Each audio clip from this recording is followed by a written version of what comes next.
E o que é que acontece, igreja, quando a gente louva de meia-noite, mesmo estando presos nas masmorras da vida, preso diante dos cárceres da existência, a gente louva, o que é que acontece? Vamos ver o que é que acontece aqui. De repente, sobreveio tamanho terremoto que sacudiu os alicerces da prisão. Abriram-se todas as portas e soltaram-se as cadeias de todos. Amém? É isso que acontece, igreja, quando a gente está numa dimensão espiritual, num condicionamento espiritual, que permite, ainda que atravessando uma certa tribulação terrível, mas a gente não se permite que a nossa alma esteja presa ali também. Porque o ser humano é um animal, é o único animal feito pelo Senhor Jesus que pode transcender, sair de si, almejar e alcançar outra dimensão. Os olhos físicos podem estar contemplando as prisões, mas os olhos do Espírito já estão vendo a liberdade. Amém? Naquela cadeia ali, com certeza se ouvia muita coisa ruim, história de preso, história de morte, história de crime, desespero, agonia, culpa. As palavras, as conversas naquele cárcere, porque conversa de cárcere é isso. É assim, é só coisa ruim. Mas aleluias, porque Paulo e Silas, ao invés de estarem dando ouvidos a esses sons, a essas conversas paralelas que não vinham de Deus, eles glorificavam ao Senhor. Amém? Que o Espírito de Deus possa encarnar essa palavra na sua vida. Possa trazer a realidade. Só o Espírito de Deus pode, de fato, provar a você que isso que eu estou falando é verdade. Eu posso falar, posso argumentar, mas só o Espírito de Deus pode trazer, de fato, essa possibilidade de transição, de você estar num lugar fadado ao fracasso, fadado à prisão, às prisões, está sendo apertado, moído, mas a sua alma, o seu espírito, melhor dizendo assim, a sua dimensão mais profunda, o ser que está além de todo o ser do... Desculpe aí mas você tem um ser dentro de você, o ser espiritual, que quando ele adora, as coisas acontecem. Amém? Quando ele adora, as coisas acontecem. Nós precisamos deixar de sermos escravos das circunstâncias apenas. Precisamos de estar demasiadamente ligado àquilo que está acontecendo em nossa volta. Eu não convido ninguém a ser uma pessoa alienada. Não.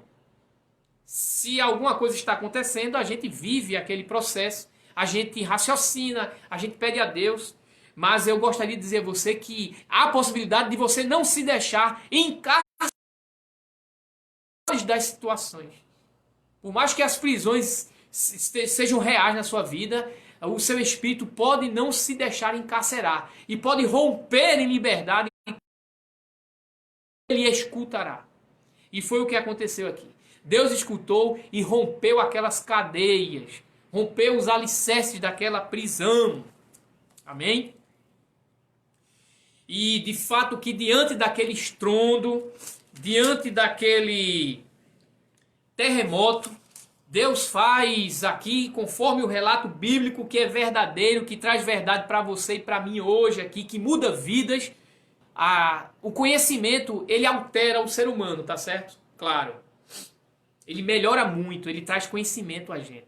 E a gente amadurece bastante, lendo e estudando. Mas a palavra de Deus traz vida, transformação a gente. Esses relatos aqui, se cridos em Jesus, se Jesus estiver no centro desses relatos bíblicos, se você lê esses relatos bíblicos e pôr Jesus no centro como autor e consumador desse milagre, autor e consumador da nossa fé, de fato, as cadeias serão rompidas e terremotos acontecerão. Os chãos balança, as estruturas físicas são balançadas pelo amor de Deus. Elas tremem e aquilo que era cadeia na sua vida cai por terra. E você torna-se livre e mais crente, mais fiel a Deus e mais investido do Espírito Santo. Amém? Receba essa palavra, irmão e irmã queridos. De forma que depois desse terremoto, depois que as cadeias se romperam, o relato diz que o carcereiro ia se suicidar. Na verdade, aquele carcereiro era um servidor, né? Um servidor público, investido do poder de polícia ali do Império de Roma. Ele tinha um cargo, ele tinha uma função e, como sabemos, naquele período, principalmente no Império Romano, as coisas não eram fáceis. Os imperadores, os governadores eram muito perversos porque a lei era perversa e não tinha perdão. Um carcereiro, um agente penitenciário, permitir que um preso escapasse, ele poderia ser punido com pena de morte. Isso sim, isso mesmo que acontecia. E de forma que esse carcereiro, ao ter despertado do sono e ver aquelas portas do cárcere abertas, ele puxou da espada e ia tirar sua própria vida. Porque ele supôs que os presos tivessem fugido.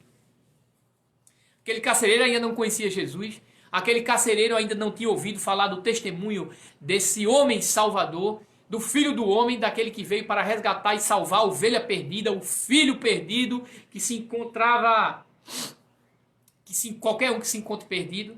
Aquele carcereiro não tinha noção ainda de quem era Jesus. E por isso ele tentou tirar até a sua própria vida ali com a espada, vendo aquelas cadeias romperem, ele pensou, meu Deus, os presos fugiram, e agora? Vou tirar minha vida. Mas, quando Jesus está por perto, a morte não vence. Aleluia. Quando Jesus está por perto, pessoas são contagiadas, são salvas, são libertas. O Espírito Santo evita tragédias acontecerem ao redor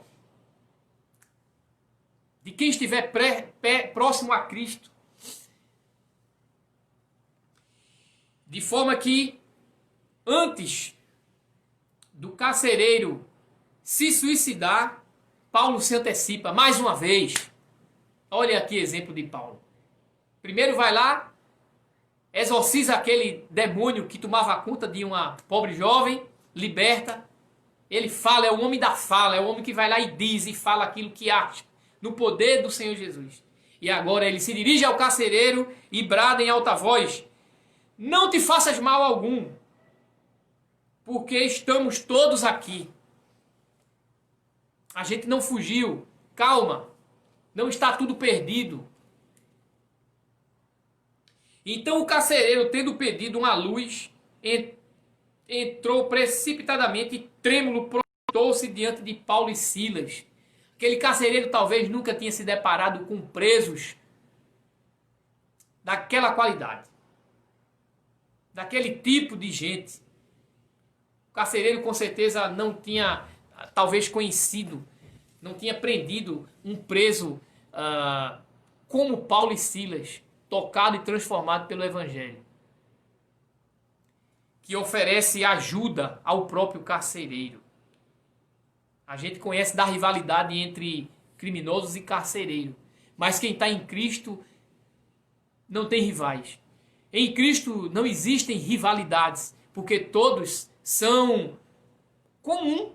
Homem, mulher, escravo, liberto, grego, gentil, como o próprio Paulo escreve na Epístola aos Gálatas. De forma que essa conversa, essa pequena conversa, vai terminar numa história linda, maravilhosa, que é justamente como vai acabar a sua vida. Você que está passando porventura por algum calabouço existencial.